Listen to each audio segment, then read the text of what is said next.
مشاهدينا في كل مكان اهلا بيكم. احنا معاكم النهارده هنستكمل حوارنا مع سعاده السفير دومينيك جو سفير دوله سنغافوره لدى جمهوريه مصر العربيه. في حوارنا اليوم هنتحدث عن العلاقات المصريه السنغافوريه في كل المجالات، سواء كانت العلاقات الاقتصاديه او السياسيه او التجاريه، وبالاخص فيما يتعلق بالنقل البحري. لو عايزين تعرفوا اكتر عن هذه المعلومات تابعونا وهذا اللقاء.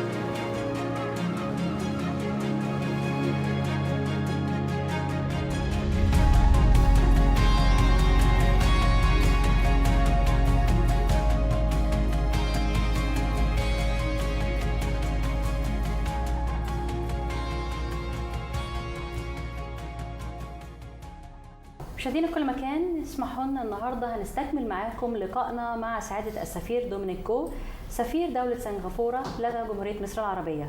Your Excellency, thank you so much for having us for the second time today. Well, thank you. I'm very happy to be here and with the Egyptian audience. In this episode, we would like to talk about the Egyptian-Singaporean relationships, but allow me to start it with His Excellency visit, President Abdel Fattah al-Sisi, to Singapore 2015, and also the Singaporean President, His Excellency Bardo visit to Egypt 2016. Mm-hmm. How do you read these two visits? I think the relations, of course, between the two countries. These two visits are very important because it's the first time that an Egyptian president visited Singapore, and so it was a landmark visit, and it coincided with the 50th anniversary of diplomatic relations between Singapore and Egypt. So I think this was a very important visit, and it was important for promoting cooperation in the area of ports, in the area of education, and in the area of economy. So the visit of the Singapore president the next year, 2016, was important to add the push from the Singapore side to come and engage Egypt in these areas. So I think this marked the landmark in our relationship between Singapore and Egypt. From this point, can we talk about the volume of trading in between the two countries and the main import and export tradings? Well, so for example, the trade figure between Singapore and Egypt is about 600 million, and this has increased about 20% since the previous year. So this is very important. Main items traded are, for example, oil, natural gas, and also fruits and vegetables from Egypt to Singapore. So for example, my friends tell me that you can find Egyptian grapes, Egyptian strawberries, Egyptian dates, Egyptian other fruits, figs in the supermarket, and they love all these fruits that they can get in Singapore. Is there any agriculture cooperation in between the two countries? Because already we started to talk about the fruits and things like that. Yes.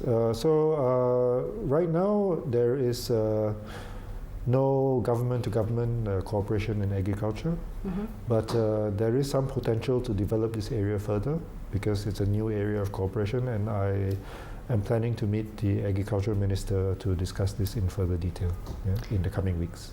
So what kind of investment is there between the two countries? So we have, Singapore, it's a little known fact that Singapore is one of the biggest investors from Asia in Egypt. So we are the fourth biggest investor from Asia in Egypt, with more than US $1.3 billion of investments. And these investments are in the area of agriculture commodities, food products, transport and logistics, ports and logistics, airport, and so on. So I think the areas of investments are very wide, and varied, and it shows that Singapore is Singapore companies are supporting investments and supporting trade and exports, and also supporting employment of Egyptian people in Egypt. Talking about the ports, of course, it's well known that Singapore have famous big ports, shipping ports, that goes all over the world. So, is there any future cooperation between Egypt and Singapore in this field, the shipping field, especially? Yes. In fact, the Singapore Port Company has already opened an office in Egypt, and so they will use this office to explore deeper cooperation and deeper investments in the port area. So, and also in the logistics area. So yes, definitely there will be more activity and investments in this area in the coming years. The tour field, of course we knew that it used to be direct flights from Singapore to Egypt, but it stopped 2011, I think? 2014. 14. Yes. So is there any plans to restore it again, to come? Yes, in fact, when I speak to Egyptian people, they say that in the past, Singapore Airlines used to fly to Egypt, and how come they're not flying here anymore?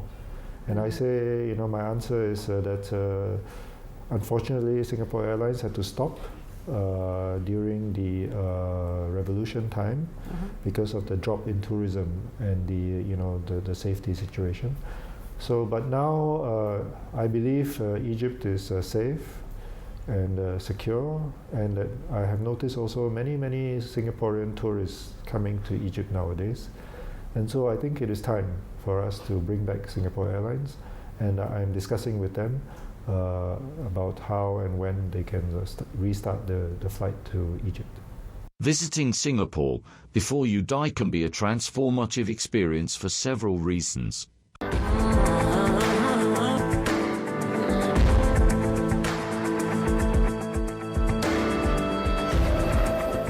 Cultural fusion. Singapore's unique blend of cultures, including Malay, Chinese, Indian, and Western influences, creates a harmonious multicultural environment that's a true marvel to experience. Urban oasis. Despite being a bustling city, Singapore is adorned with lush parks, gardens, and green spaces. The harmonious integration of nature and modern infrastructure provides a serene and rejuvenating escape, culinary wonderland. Singapore's food scene is a delightful adventure. From hawker centers offering affordable and mouth-watering local dishes to Michelin-starred restaurants, the city is a paradise for food lovers. Architectural marvels. The city's skyline is a testament to innovative architecture. The iconic Marina Bay Sands, Supertree Grove, and futuristic buildings create a visual feast that's a treat for photographers and architecture enthusiasts. Efficiency and safety. Singapore is known for its impeccable organization, efficient public transportation, and strict safety measures, ensuring a stress-free and secure travel experience. Diverse experiences. Whether you're interested in shopping, art, history, or modern technology, Singapore offers a wide range of attractions and experiences to suit every interest. Festivals and celebrations. The city's festive calendar is filled with celebrations, from Chinese New Year to Deepavali, Diwali, and Hari Raya. Witnessing these cultural events can provide a deeper understanding of local traditions. Innovative sustainability. Singapore's commitment to sustainability is evident through its eco-friendly initiatives, such as the world-famous gardens by the bay and integrated green spaces throughout the city.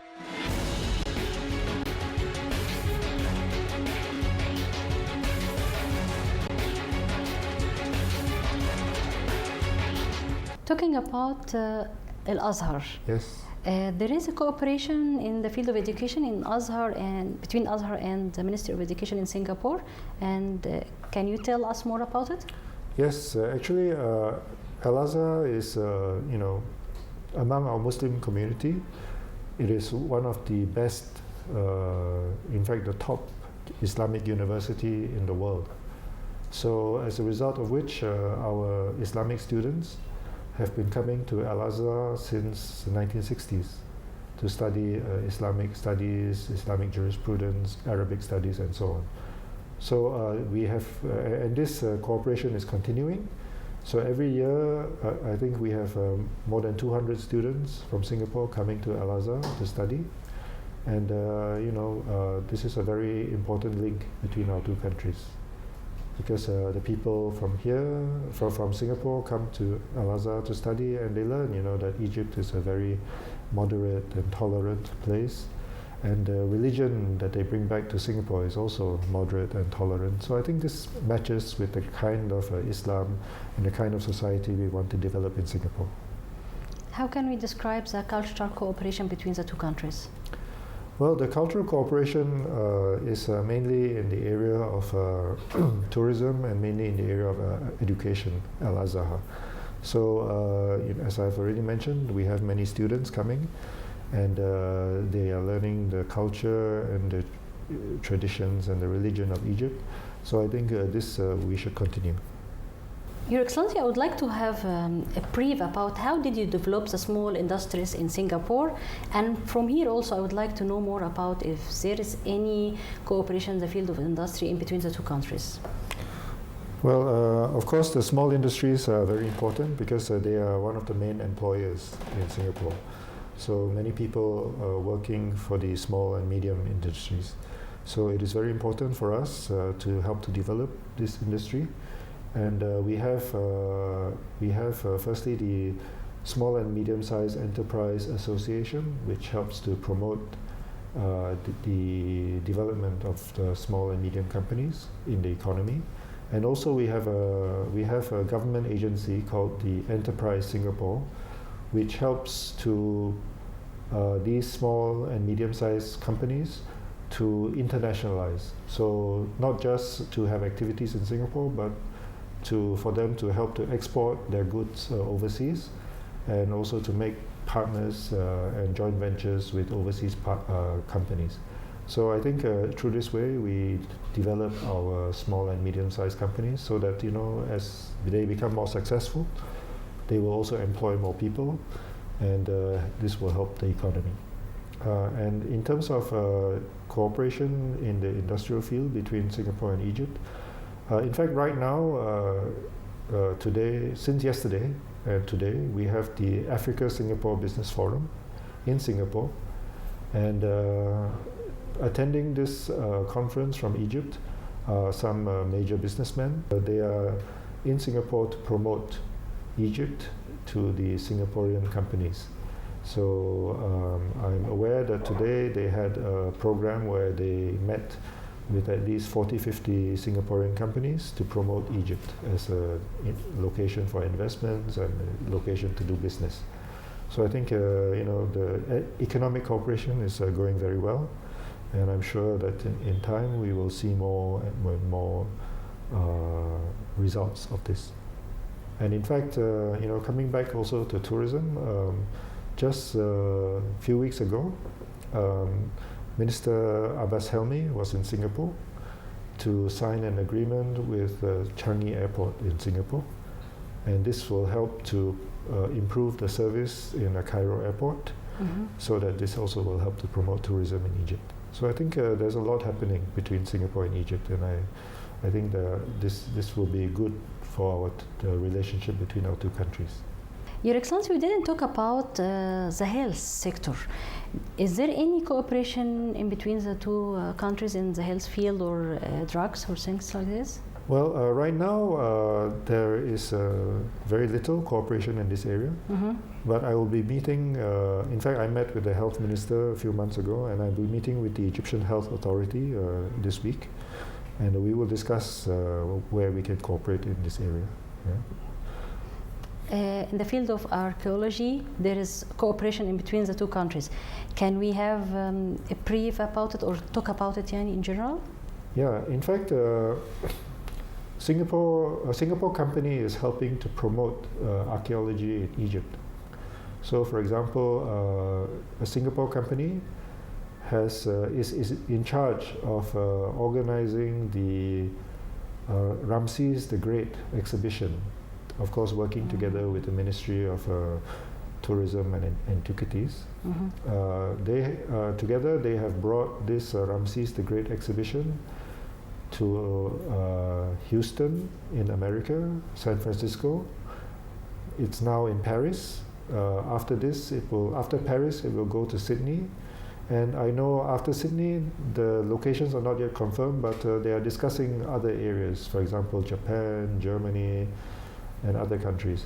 So a Singapore company is helping, the worldwide promotion of Egyptian archaeology. I think this is very important, and this will also help to boost the tourism in this area, in Egypt.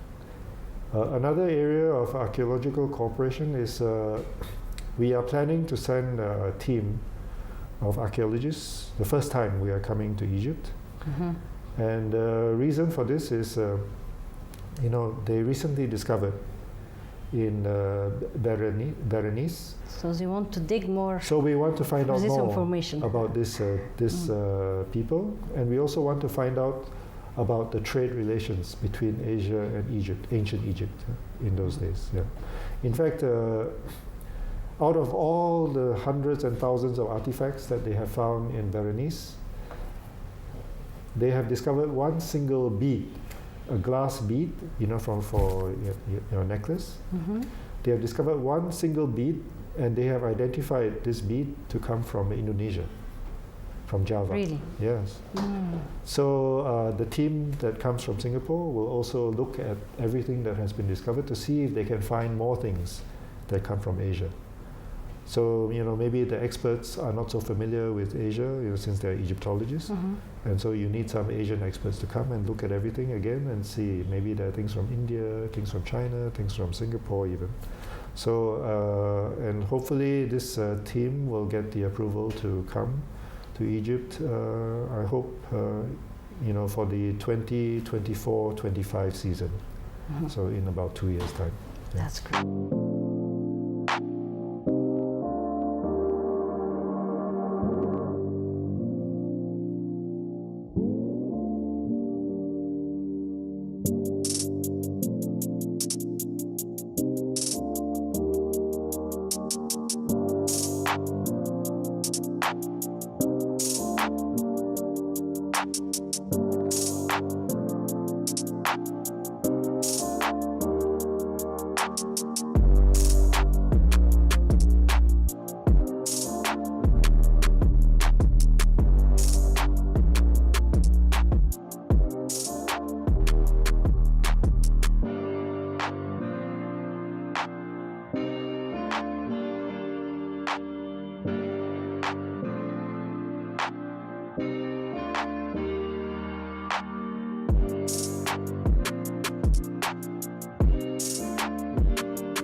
Is there any kind of cooperation in any field of research, not only about the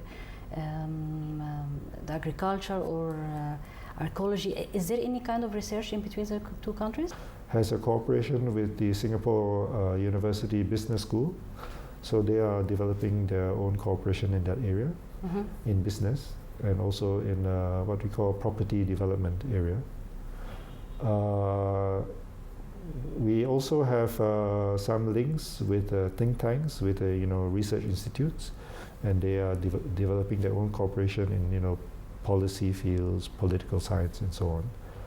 And also, I know that our Muslim religious organization in Singapore is working with Al-Azhar and also with the Grand Mufti's office to develop some cooperation, joint research in the area of Islamic jurisprudence, and especially how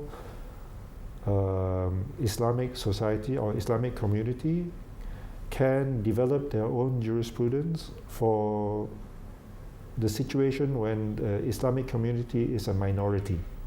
So I mean, in Egypt, the Islamic community is a majority, so there's a certain jurisprudence for that. But you also need a specific jurisprudence for minority communities and how they can fit in to a non-Muslim majority. So I think these are all very important areas of cooperation that we have with Egypt.